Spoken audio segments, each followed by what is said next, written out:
So what I'm going to do is I'm going to talk about a book. This is a quick book review, and it's going to be a book review of two books. Richard Rumelt's Good Strategy, Bad Strategy. There you go. You can see that there. Good Strategy, Bad Strategy. And this one here, which is called Understanding Michael Porter by Joan Magretta.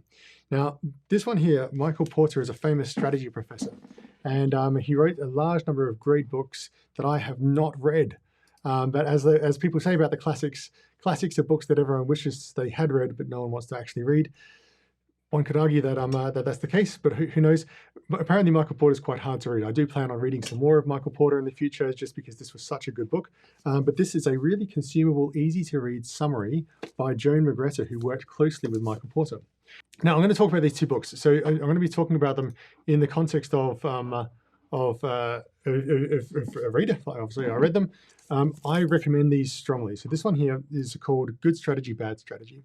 And it really does talk about what makes good strategy. Now, actually, before I go into that, why am I talking about strategy? Why is strategy important? And in some ways, it should be obvious why strategy is important, but why is it relevant to what I do in a business? What I do in my business, I teach companies how to do OKRs and how to express OKRs for the quarter. Right? Now, if you're doing that, what I have found is that most of my customers have a strategy. They have a deck that has like some pillars on it or something like that, some sort of like strategic layout, or maybe 4 quadrants, and these are the things that are part of our strategy. When we come to express OKRs, we discover that the strategy is not clear enough, and they can't align on it. They're not aligned on it, and they can't decide what their strategy should be. So we then have to go through a process of understanding what strategy is. So I decided to read these books to make sure that I really understood the topic.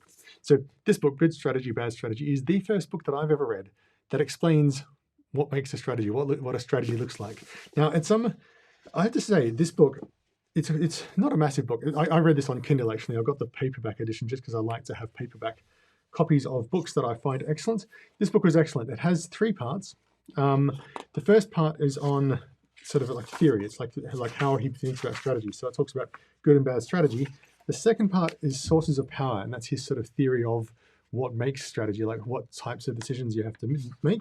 And then the third part is thinking like a strategist, which I didn't think was very good. I thought the first part was excellent, and the second part was pretty interesting because it has lots of really, really good case studies and stories. Richard Rumelt is a strategy professor from some big university somewhere, one of the famous universities, Stanford or Harvard or Kellogg or one of those things. Anyway, he's a great strategy professor, so he has lots and lots of case studies. But the best part about this book is the first part 1, which is called Good Strategy, Bad Strategy, and it talks about if you look at this book, it's basically just this much of it. So just that much of the book. That I strongly, strongly recommend reading. What I'm going to do is I'm going to pull out a couple of really interesting things from there. He has, oddly enough, in chapter 5, I think it would have been good in chapter 1, but in chapter 5 he talks about what does a good strategy look like, and it has 3 main parts, and this is something that I think is super useful in understanding. There's 3 parts to good strategy. Number 1 is a diagnosis. You need to diagnose what's the current situation, what's happening in the world, why do we need a strategy, and what are the opportunities, and what are the differences in our competitive situation in our market, what's happening, where are our threats and challenges. So you're simplifying. It might be really complicated what's really going on, but when you diagnose it and put it into a strategy slide or a strategy presentation or a paper or a communication or a presentation, you want to simplify it and we're having this problem, or the opportunity is this. Customers are not satisfied because of this, this, and this. Therefore, next step, right? And you want to have that really critically clear. Now, the reason you have that clear is because unless everyone in the company understands what the diagnosis is, they won't understand why you've got the rest of the strategy. And so having a commonality of understanding what the diagnosis is critical. This also, by the way, tells us why we need to have regular KPI meetings, regular sort of reviews of what the current business really is, and regularly looking at the market and understanding our customers. Because if we don't do that, we don't understand what the right strategy should be. The second part is the guiding policy for dealing with the challenge. So there's a challenge, right? Your customers are upset with the current options because the current options are too expensive, or our customers are upset because we're too slow at delivering. And then there's the guiding policy. And the guiding policy is what generally are we going to do about this? What's the overall approach chosen to affect those obstacles? Now, when we're reading this, because we can see the diagnosis and we can see the overall policy, the overall guiding policy, like we are going to simplify our offerings, or therefore we are going to remove all of the prior commitments, or get rid of the prior commitments and filter them out, get them all done and not take on new commitments except for this particular area, right? Or therefore we are going to, if you're a Ryanair or if you're an airline, we're going to have really fast turnaround and no frills so that we can have really low costs, right? That's sort of the guiding policy that they're trying to get to. It's like the destination almost. It's like the strategic goal of where you're trying to get to, right? So, you're choosing the way of attacking or the policy for attacking. Now, the third part is the set of coherent actions. And this is different to a plan and it's different to OKRs. The set of coherent actions is overall looking at this this strategy that you're trying to do, this set of guiding policy, like what you're going to do. It's turning it into action, but not in a really detailed sense. Just like, here are the really coherent things that we're going to do. We need to do this first. So first of all, we need to look at our existing commitments and remove the old ones, like either deliver them or cancel them, renegotiate them. Then we're going to apply those resources to delivering new features, right? Or whatever it is. Now, you have that sort of like overall structure, and you want to look at this in a strategic sense. You're looking at maybe 6 months in the future, maybe 6 months, maybe 6 years, maybe 3 years in the future, maybe 10 years, usually a few years at least in the future. You're looking down, this is the general direction we're going in. We're going to develop this kind of piece of technology, this kind of product that solves that problem. And that's your coherent actions. And specifically, this needs to be coherent, right? As in, if you've got multiple things going on, you need to be able to say, we're going to do this, which then releases resources to allow us to focus on that, which is going to give us the advantage. Okay, so that's the kernel of good strategy, Richard Rumelt style. And I think that that's been really useful for me in understanding what a strategy is, because if someone shows me a set of pillars, or this is our strategy, and I can't tell from what they're saying where they think the opportunity is, like where the challenge or opportunity is, what the diagnosis, and I can't see what their policy is on what they're doing, and I can't see what the actions are, what their overall sort of sequence of actions and how they relate to each other in order to deliver that policy, in order to meet the challenge, then I know that the policy, the strategy is not quite right, right? It's really, really obvious when you look at it and you go, well, that's not a strategy. That's a roadmap, or that's a list of priorities, or that's a collection of all of the things you can do. Now, this book, he talks about a couple of other things that I think are really interesting. Actually, one definition that I found really interesting in here is just overall, what is the strategy for? It's a strategy is to transform vague overall goals into a coherent set of actionable objectives. Now, the connection here is that we have the overall goal is to increase profit, or to increase market share, or to increase sales, or whatever it is we're doing here. That might be quite specific. You might have increase it from X to Y. Right, that's the business goal, but that's not going to help you do anything in your business. That's what you're trying to achieve. You come up with a strategy to figure out, given the current situation, what do we do in order to achieve the things we want to achieve? The strategy translates the business goal into something that's coherent and objectives, and that's the OKRs. Now, what we're doing with OKRs is we have here are our quarterly things we're going to do this quarter in order to implement our strategy. The strategy has actions which go longer term. It's sort of you've got a piece of a longer term, sort of not quite a roadmap, but just like you're going to do this, then that, then the other, and these things all link together like this to deliver that, to implement that policy and to meet that challenge, right? So your strategy is the part between there that connects your overall goals and whether you can meet your overall goals to your actual objectives, and then you can execute those objectives. If you get your execution right, then you know you're executing your strategy. And if you're failing to meet your goals, it means that your strategy is not right. So it's really helpful to understand the difference between strategy and execution and how that relates to meeting goals. And one of the failures that I see lots of businesses doing is taking business goals, like we're going to meet this much revenue, and just delegating them, telling people this is the revenue target. And I have one customer who had a return on equity invested as a goal that they gave to all their management team. And everyone had a different idea of how to do this.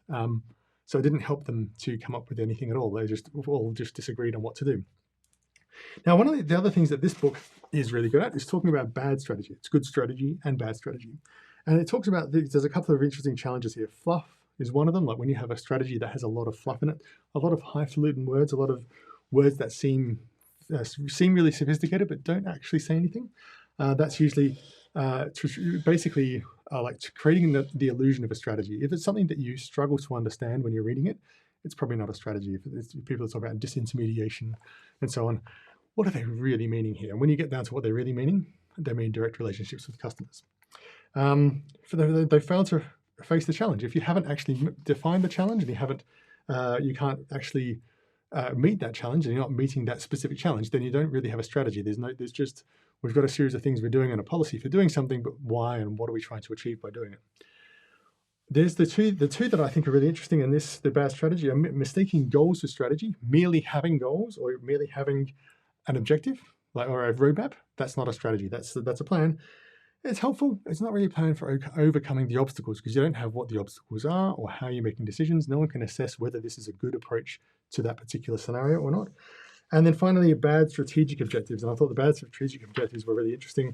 This is almost approaching the OKR level. Like as you get down to when you create OKRs, or objectives and key results, you can often end up in a situation where, or even when people are expressing their strategy, frequently enough, it's like a dog's dinner. It's like everything. We would do all of these things. We've got to do all of the things. And yes, that's all of the things you could possibly do to compete. And if you did all of them really, really well, you'd probably win. But you can't do all of them really, really well. And while you're trying to do all of them, someone else is focusing and winning on something. So that's one of the key things. And the second one was blue sky objectives, like objectives that are way too ambitious. Like they're too far away from reality. And it's just people can't see a connection. And this is where sometimes in OKR world, we talk about stretch goals, and it's really helpful. Stretch goals are great and all that. But it's really helpful to think about objectives that are actually achievable. Like, how do I make this credible and actually achievable? So talking about a strategy that you have a plan for. This book here, Michael Porter, Joan Magretta is the author, is actually really interesting too. So Michael Porter is famous for the 5 forces analysis. Okay, you're not going to be able to read that properly, but whatever.